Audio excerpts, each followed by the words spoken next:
Today we'll be dealing with two topics. In the first section, you'll be shown the circuit. In the second part, you'll be told how to cope with illusions that can be created by different flight conditions. The first section will show you how to fly a circuit pattern and how to leave and enter the circuit. The circuit is the specified paths to be flown by aircraft operating in the vicinity of an airport. The prime purpose of the circuit is safety. The circuit is rectangular in shape and has 5 arbitrarily defined legs. There is the climb after takeoff leg, the crosswind leg, which is not to be confused with circuit joining crosswind, which you'll be told about later. 90 degrees to the crosswind leg is the downwind leg. Another 90-degree turn puts you on the base leg. Lastly, there's the final approach leg. All circuits run counterclockwise unless special conditions exist and there is authorized advice to the contrary. As well, unless you are told otherwise, all normal circuits are 1,000 feet above ground level. Let's start at the beginning. After takeoff, there is a straight climb into the wind, normally to 500 feet.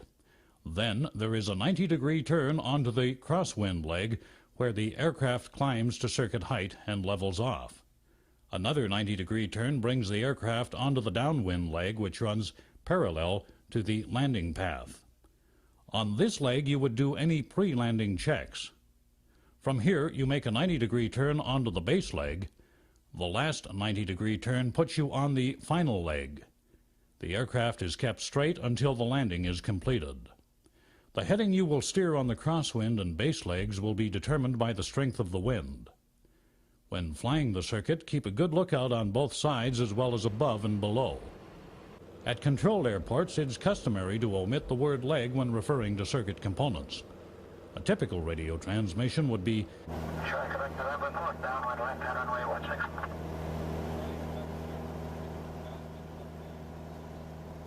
Still on the subject of radio communication, if you're at an unfamiliar airport, you might be asked to report over a point unknown to you. An example would be the Sherwood Park Freeway, a landmark known to local pilots flying out of the Edmonton Municipal. If you're unfamiliar with the local area, advise air traffic control immediately. When flying the circuit, it is crucial that you judge the whole pattern in relation to the runway, not to other points on the ground. This will help you judge the type of landing approach you should make. The latter part of the circuit is usually called the approach. Exactly where you will turn from downwind to base will depend upon the wind. The stronger the wind, the steeper your angle of descent will have to be during the final straight approach. Therefore, you will have to make the turn to base sooner. Once you are flying base, adjust your heading to compensate for drift, then decide where to begin your descent. After descent has begun, you will have other decisions to make about the use of flaps and power to fine-tune your approach. This will be dealt with in another tape on approach and landing. Spacing of aircraft in the circuit is something you must be aware of as well. You must always be aware of your position in relation to other aircraft. An unforgivable sin is to cut off a preceding aircraft by turning base or final out of sequence. Tailgating or following too close may mean you will have to abort your approach and go around again before you can land. On the other hand, at a busy airport, you don't want to tie up traffic by allowing too much space between yourself and the preceding aircraft. Correct spacing comes with experience. You will have to account for wind and the circuit speeds of other aircraft. Your spot in the queue may be adjusted by widening or narrowing your circuit and increasing or decreasing your airspeed. You'll now be shown the correct procedures for leaving and joining the circuit at controlled airports. Later, we'll deal with uncontrolled fields. A control zone is the controlled airspace of a defined dimension. It extends upward from the ground to a specified height. The designation positive control zone means special regulations apply within the zone. For all practical purposes, civil airports with control towers may be considered positive control zones. After takeoff, if you fly outside of the circuit, you either remain in the control zone or leave it altogether. If you remain in the control zone, the tower will ask you to stay on the tower frequency and to advise what type of exercise you plan to do.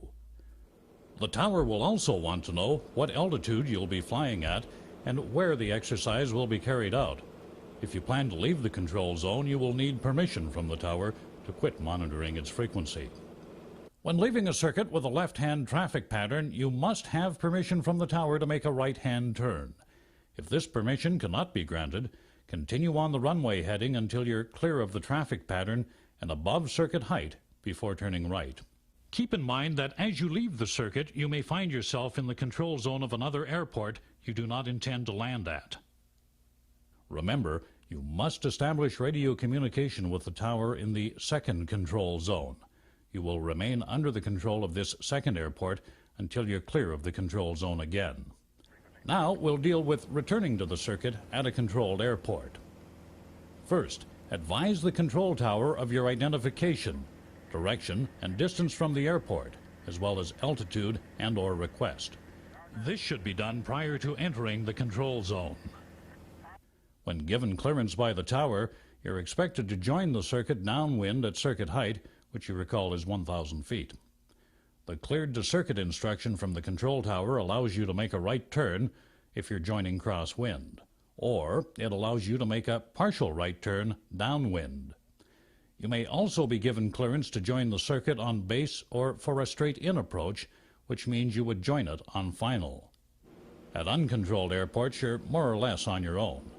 Some may have a Transport Canada flight service station or locally based aircraft operator with whom you must check in with. Although they have no control over aircraft, they can provide you with information on surface winds, runway conditions, ground traffic, and weather. Make use of these services if they're available. Remember, you're also expected to transmit your intentions while in the circuit. And because you do not have the watchful eye of a control tower, be especially alert for other aircraft. If you want to leave the circuit at an uncontrolled field, continue climbing on the runway heading until you're well clear of the circuit. All turns in the vicinity of the airport should be to the left unless a right-hand circuit is designated. When returning to an uncontrolled field, take full advantage of any air-to-ground communications for landing advice.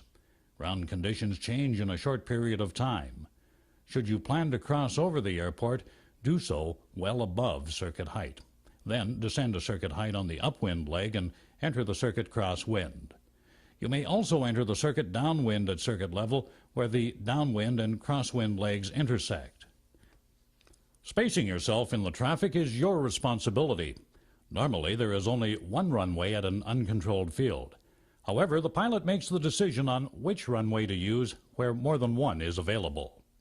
Now, take time for this quick review. While flying into the downwind leg of the circuit, you're cleared for landing. Is it mandatory for you to land on completing the circuit? While flying into the downwind leg of the circuit, you are cleared for landing. Is it mandatory for you to land on completing the circuit? The simple answer is yes. When joining the downwind leg of the circuit from the upwind side, you're required to cross the active runway at approximately midpoint at circuit height. Why must you be at circuit height?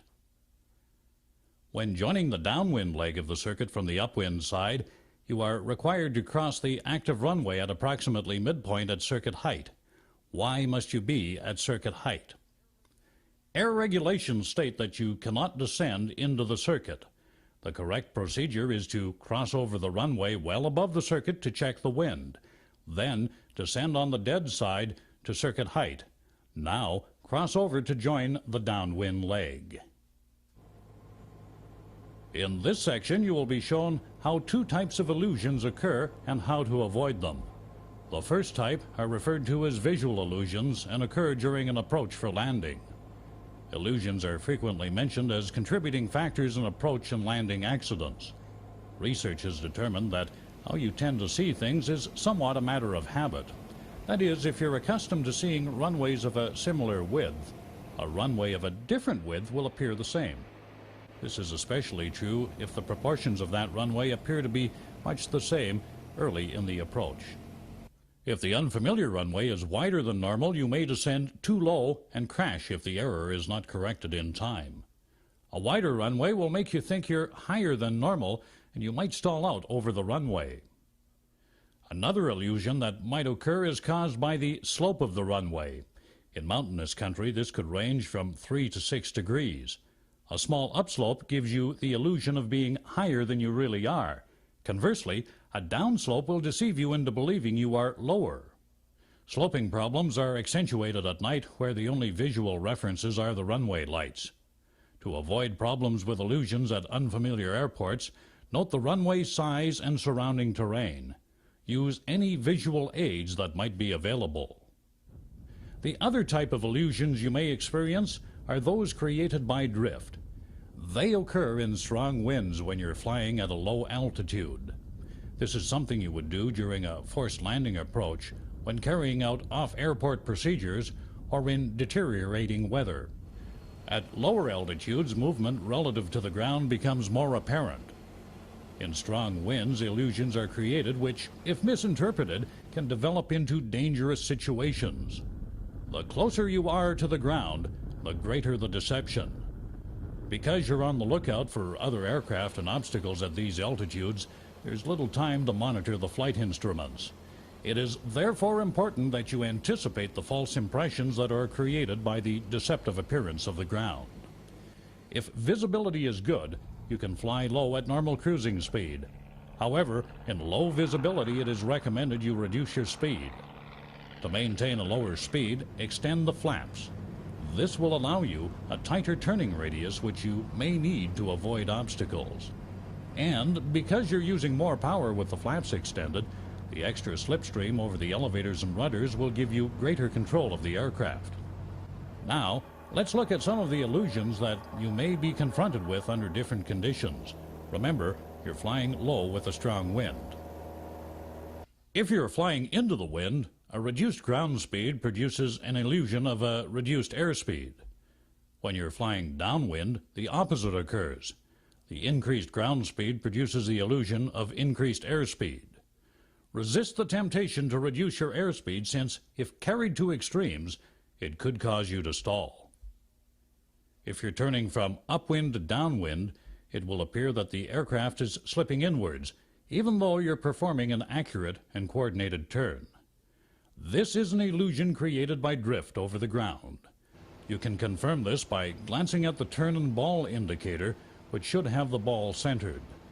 Do not use the rudder to attempt to correct what appears to be a slip. But because the drift is real, you must allow plenty of room to avoid any obstacle that might be inside the turn. In the opposite situation, when you are turning downwind to upwind, you will think the aircraft is skidding outwards. Again, confirm that your turn is accurate and coordinated by checking the instruments. Remember, the skid is an illusion, but you will have to compensate for the drift to avoid any obstacles outside of the turn. The illusory effect increases as the airspeed decreases and the wind velocity increases. Some precautions to take when flying low. 1. Look well ahead and maintain a safe airspeed. 2. Turn accurately despite the deceptive illusions. Maintain coordinated flight. 3. Keep a good lookout for other aircraft and obstacles. And fly at a safe altitude and observe local regulations. Avoid annoying others and frightening livestock. Do not turn too steeply. Allow yourself sufficient space to maneuver. And never practice this exercise unless there is an authorized flight instructor aboard. Now, take time for this quick review. You are turning from upwind to downwind at a low level in a high wind. What illusion may appear and why is it dangerous? You are turning from upwind to downwind at a low level in a high wind. What illusion may appear and why is it dangerous? Under these conditions, it may appear that you are slipping inwards even though your turn is accurate. You must compensate for the drift, which is real. You must not use the rudder to compensate for the slip, which is an illusion. This situation can be dangerous if there's an obstacle inside the turn and you do not allow enough room to avoid it. You are flying downwind at a low level and in a strong wind. What illusion may be experienced and why could this be dangerous? You are flying downwind at a low level and in a strong wind. What illusion may be experienced And why could this be dangerous? You might notice an increase in airspeed, but this is an illusion. Therefore, do not reduce your airspeed because, if taken to extremes, this action could cause you to stall. Final question, you're turning from downwind into the wind. Why does the actual path of flight not follow the still air flight path? You are turning from downwind into the wind. Why does the actual path of flight not follow the still air flight path? The high wind causes the aircraft to drift outwards.